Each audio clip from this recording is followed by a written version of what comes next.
I know you're going to try it. You're going to try it. The next time they come, U.S. government, listen again. I know you listen to everything. Listen again.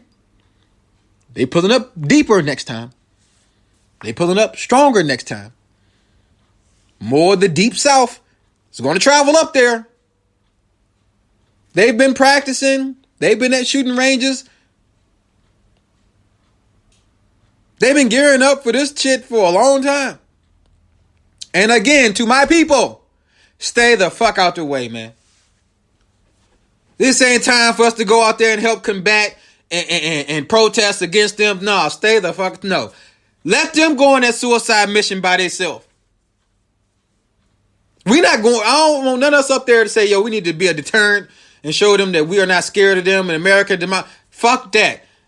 January 20th come, when they go back up there, because they're going back, y'all keep y'all asses home. Black Lives Matter, the not fucking around crew, all y'all much love, respect, any type of group, white groups, anybody that's on the side of the common man, stay home.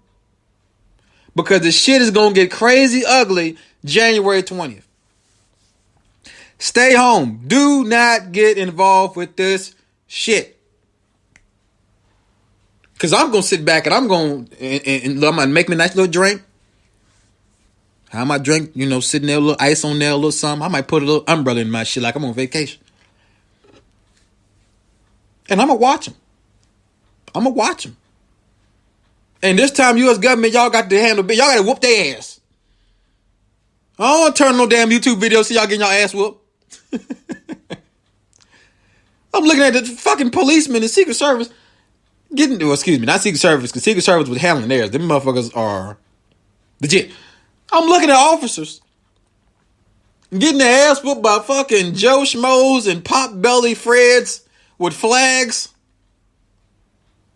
Literally hitting them with flags. I'm like, what the... Man, if y'all don't turn this shit out, man. What y'all playing with these people for?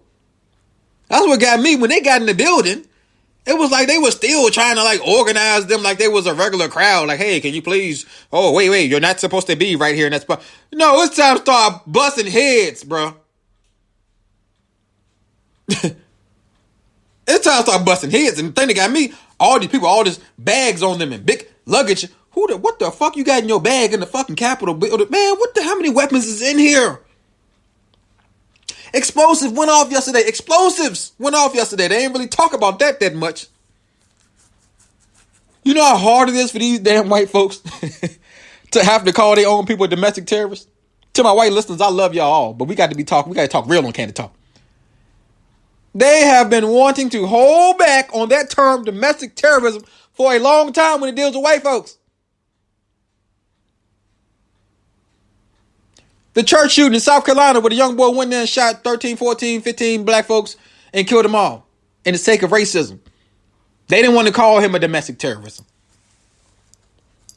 Boston Marathon bombing. White boys blow up half the goddamn street. They didn't want to call them domestic terrorism. So now you have no choice at all.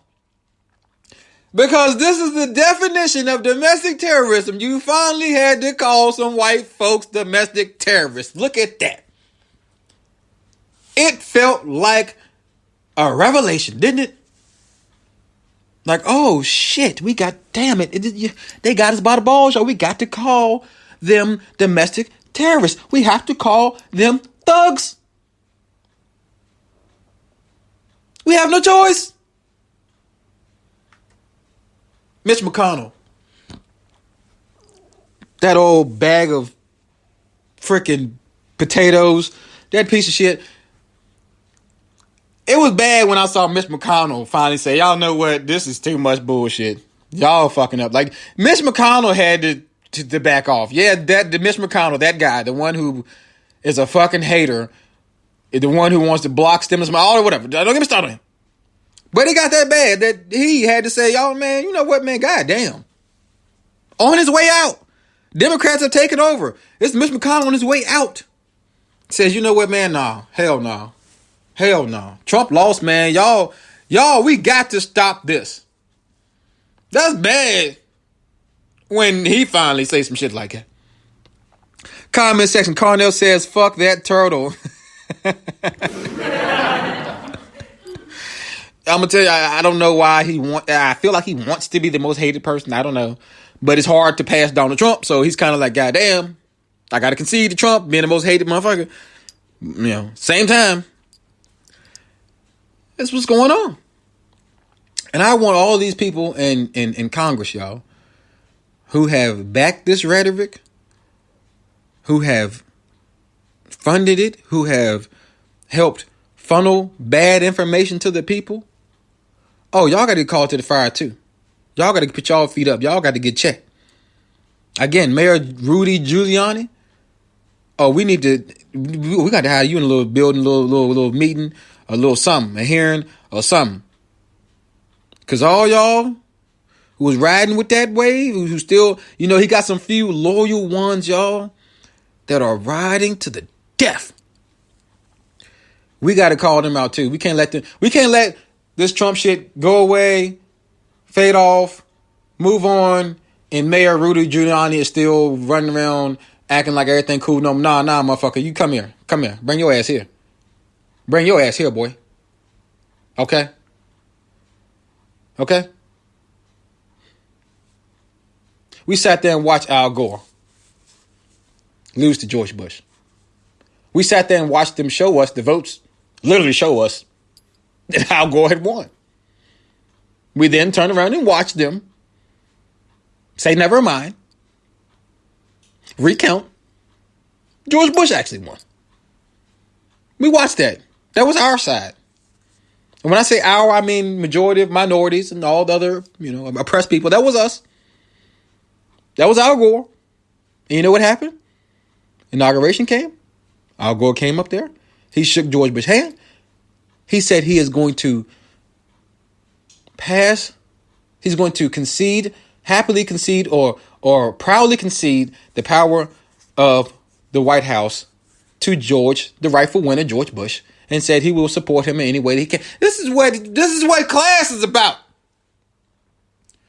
This is how the fuck you act. Al Gore was really fucking cheated. Some shit really happened with him, right?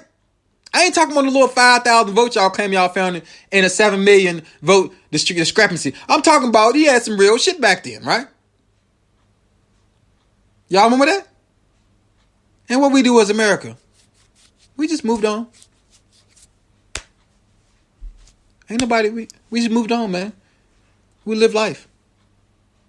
You know what I'm saying? For the people that say, black folks, y'all never gave Trump a chance. Yo, the motherfucker wouldn't even give us a chance to give him a chance. Isn't it amazing?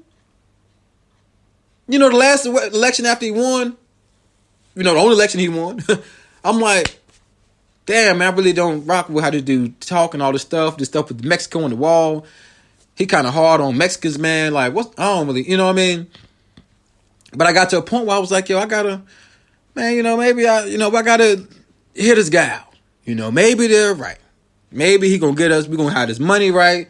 He good with business, quote unquote. Really is a kind of a weird phrase to say because he's not really that all great with business. I mean, he is, but he's not. He's lost a lot, but that happens in business. But like, okay, all right, I'm thinking, let me try this.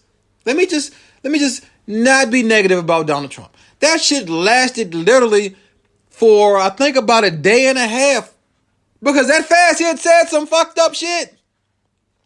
That fast he went racist. That fast. It was like, yo. That was doing the NFL shit. That was doing the NN shit. He could have sat back, mind his business. But no, he jumps in and says, you know what?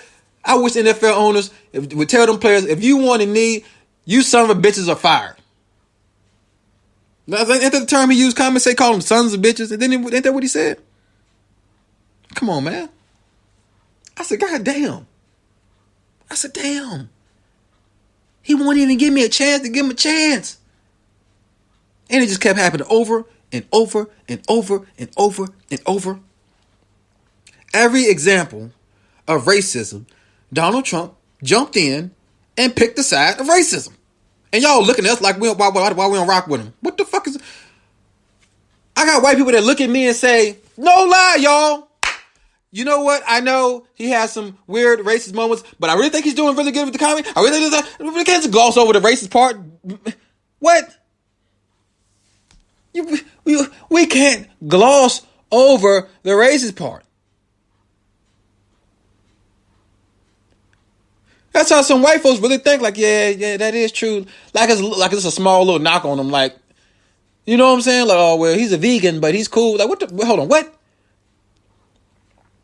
Nothing against vegans. Just an example. You know, they treat it like he's just always a little different. Like, no, this is racism, and he's digging up all the shit that we couldn't stand. He's digging up the stuff that oppressed our parents, digging up the stuff that oppressed their parents, digging up the stuff that had slavery going on.